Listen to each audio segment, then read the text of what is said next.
Never Sleeps podcast, in which we learn about the people that are on the front lines protecting patient safety and delivering patient care.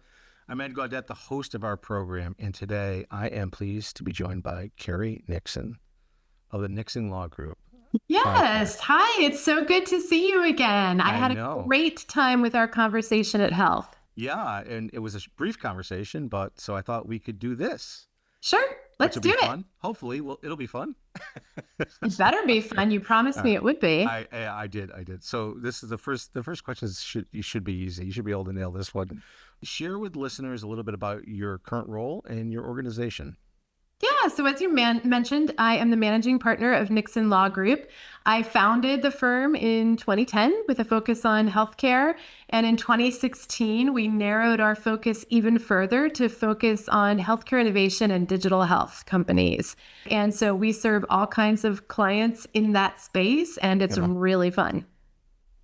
Yeah. And how long have you been doing it again? So, I started my career at a large law firm in 2000. So now I date myself. Took a little bit of a detour after 3 or 4 years at Big Law, took a little bit of a detour to a nonprofit, being the first full-time person there. Oh, wow. Got that sort of stood up. And then in 2010 thought, I should probably get back to the practice of law. And the Affordable Care Act had just passed. So, so I founded the firm. Good time to do it. Yeah. And so what got you into healthcare? What was it about healthcare? Yeah. So when I graduated from college, I thought that it would be really fun to get some experience on Capitol Hill. I'm from the Northern Virginia area. So I graduated a semester early. I lived at home and I went to the Hill and I literally knocked on doors and I said, hey, I'm available to intern for free. Here I am. Oh, wow. And one of the members took me up on that, very fortunately for me.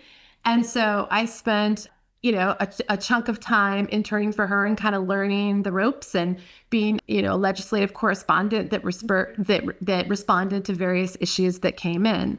Mm-hmm. And then I actually was offered a paying job on the Hill.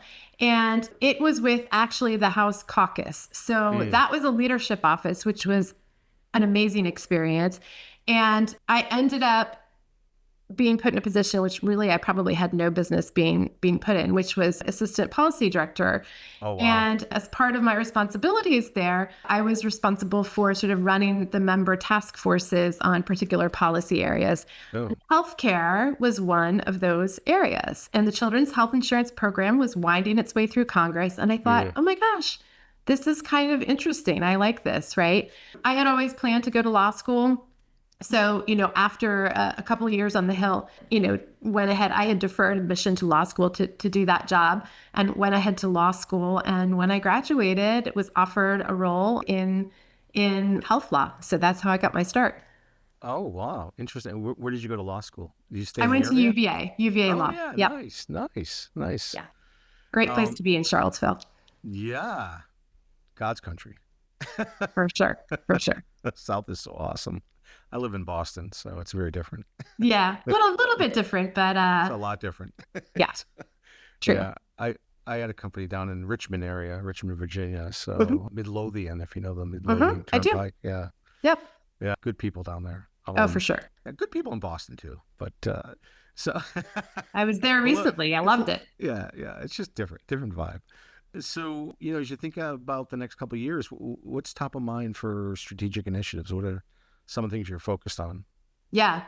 So I said this at Health, and I'll say it again, AI, right? I am very, very optimistic about the use of AI in healthcare and the use of AI in law firms. And so that's going to be a really strong focus, I think, for me, sort of as the leader of the firm going forward. There are a lot of aspects that are involved in figuring out how to use AI appropriately. I've been using it for a long time now, but I'm a pretty seasoned lawyer. How does one help more junior attorneys learn to use AI in the right way, right? and in a helpful way. And then similarly for our clients, we are seeing so many of them use AI, and there are state law implications around that they need to be aware of. It sounds like maybe there's going to be a federal construct in the works soon. Let's hope so. That's right. And there are FDA implications, as well. So I think those things are going to be a big focus. Any interesting applications that you're using at the law firm today? Yeah, I have tested out two different legal oriented AI tools. I have found that they were typically sort of meant for contract review and drafting. Yeah. They were not yet to the point where they were helpful for me. Like, right, they would say things like, well, you only need this provision if it involves healthcare. And I'm like, yeah, this whole contract involves healthcare, right? So those weren't super useful. Maybe they'll get to the point where they are. But the way that I like to engage with AI is to think through the really sticky problems that some of our clients face that are sort of multivariable problems, right? And it can be very hard to get at a solution for a multivariable problem. And AI, through a lot of back and forth, asking the right questions and continuing to sort of dig in, can be incredibly helpful in coming up with a solution or an arrangement that makes sense. I love that. No, I love that. Using it as a thought partner.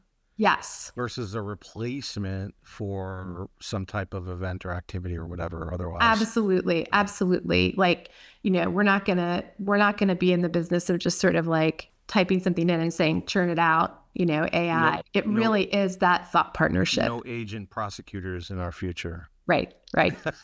Thank God. I mean, who knows, right? Yeah. Maybe there'll be robots, right? They can go into court. That's right. I object. Right. Oh, we need to charge in the defender. Totally. All right, cool. What do you see on the horizon in healthcare, given someone called it the OB3, which I thought was good, the bill, and the pressures that these organizations are facing? It's tough. It's really tough, right? Funding for Medicaid is a huge problem. The ACA, sort of the ACA subsidies being on the chopping block, big problem that those two things combined are going to impact like literally millions of patients. Yeah. And that's really tough. And, that also means that some of the tools that they had and services that they had access to through Medicaid, through, whatever, through the subsidies, whatever other program, it means that they're going to those programs are going to struggle, and they're not going to have potentially the ability to bring in sort of new innovations to use like we've seen in the past. So that's tough. The other thing that has been tricky is that Congress has, yet again, sort of failed to extend the telehealth subsidy or the telehealth flexibilities, right, that came into play during COVID. And I don't know. I mean, it just seems to me like this should be an absolute no-brainer. It is a bipartisan issue. Pass the legislation, just getting rid of this originating site and, rural or underserved geography requirement. And let's do it. I mean, we already saw that just during the shutdown, there was a significant decrease in telehealth visits. And that's not good. It's not good for anyone. It really isn't. Yeah. It's such a step backwards. And now, we're going to just like face the same thing again in January. Yeah, we got a ways to go for sure. Yeah, I'm optimistic, but I mean, right now, so many systems are struggling to stay afloat. Well, and it's just the uncertainty, right? I mean, even though we keep having these extensions, who knows? There's always sort of the fear that maybe it won't be extended. And we just need permanence. We really do. Amen to that. If you weren't doing this job, what would you be doing? Do you have any other hobbies you're passionate about? Or? Yeah. I am a music person for Oh, sure. nice. Younger in my life, I spent a good deal of time on music, singing, playing the violin, playing around with piano. I made a concerted decision earlier this year that I was going to incorporate that back into my life. And so I have been using actually an app that has helped me with sight reading for piano. And Oh, so, which I app is it?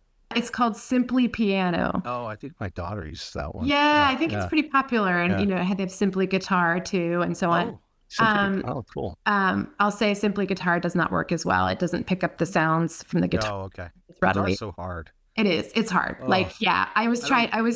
I was starting to do both, and like between the app kind of being a little glitchy on picking up what I was doing, and like my sore fingers, I was like, how about maybe I just go back to focusing on piano for now, maybe guitar at Yeah, another point. I've got But blisters on my fingers. yeah, yeah, totally, totally. So music is my happy place, and Nice, I really, find nice. it like I've been very happy to have Mm, that sort of in my life again. nice. And did you go to school for that, or? I did actually. I mean, not to major in Mm, music, right. but I did minor in music, Nice. and had the theory classes and all of that. So I was a double major in communications and political science, and then I had the minor in music. And Yeah. after law school, actually sang in an a cappella group that formed here in the Northern Virginia area, and we performed around for a Oh, while. That was pre my daughter. So once my daughter came along, time got compressed a little bit. ah. But again, that was a really fun thing to do. Well, if we're traveling again together, I know a karaoke bar we can go to. We'll find one.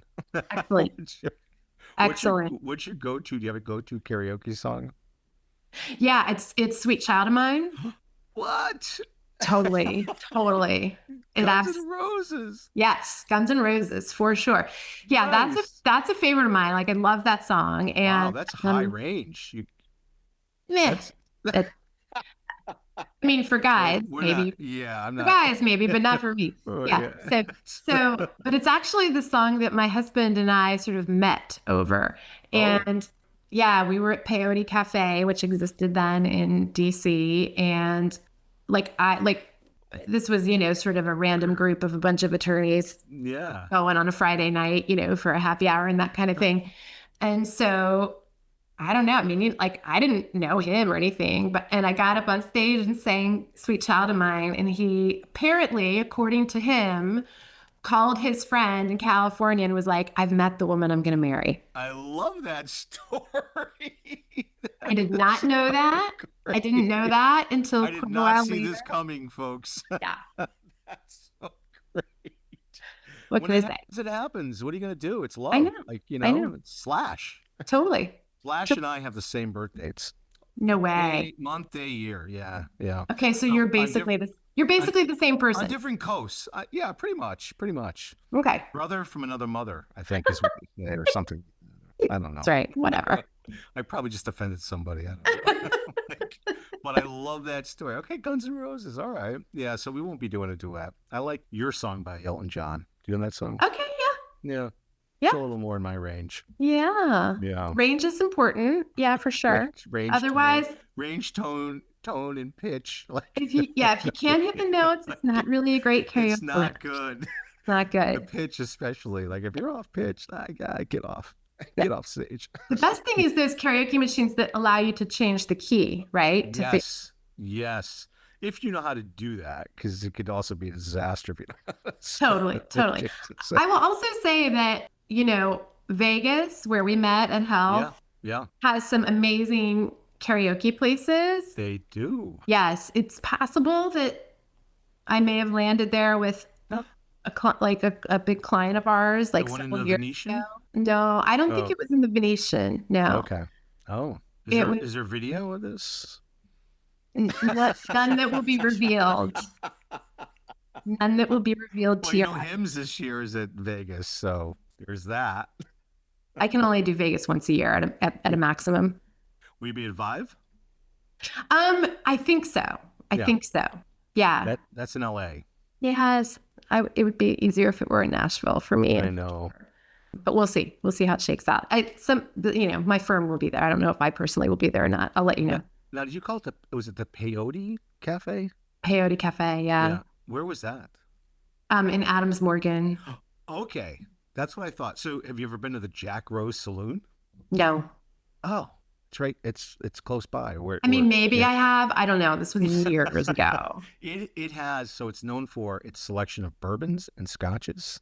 Oh, And it's okay. like a library of liquor. Like they have the Listen, ladders and at that point in my life, I was not affording like sophisticated bourbon and scotches. oh, okay, okay. And I Yeah. actually don't. I like bourbon's okay, Scotch. Yeah. Like, do you like Lafroig? My husband loves Lafroig. I love the peat. Well, I don't drink any longer, so I'm 4 years sober, but I Yeah, love the peat. Like I was big into the I don't like yeah, that at all. I feel like I'm yeah, drinking a fireplace. yeah, or like a bandage or something, like a sponge or it's, Yeah. it's so disgustingly good. As we like to say, as I used to say, and cigars. You got to match 'em. Anyway, this is don't try this at We home, kids. digress. We digress. What have? All right, so go back in time and tell your 20-year-old self something. What would it be? Um, don't be afraid to start something. Start a Mm. company, start a nonprofit. I think when we are younger, and women especially are guilty of this, and maybe even sort of, when we're not so young, thinking, "Ah, I've never done that before. I don't know how to do it, so I shouldn't be doing it, right?" My philosophy is we're, we're smart. Mm. Like, even if no one has done it before, who better to figure it out, right? Yeah, take the Than risk. us, than us. Like, that was my approach with the nonprofit that I started. Mm. That's my approach with the law firm. It deeply influences how I serve founders and companies, right? I understand what it is to be a founder because I am one myself 2 times over. And I understand that they want, actionable, easy to understand, non-legalese counsel that's really going to be valuable for them and helping them move the ball forward and getting things done. At a good price. Of course. Don't forget that. Which is always hard to balance. For sure. For sure. Yeah, no one ever wants substandard legal advice.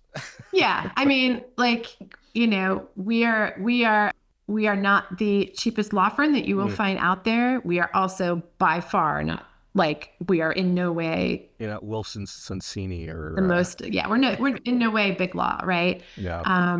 But we're very fortunate. Like, we do what we do every day, like, and that means that we develop some very specific expertise. We stay on the cutting edge, and we're able to help our clients, with that expertise in a pretty efficient manner because it's all that we do. Yeah. No, I love that. What's the riskiest thing you've ever done other than sing karaoke, Guns N' Roses?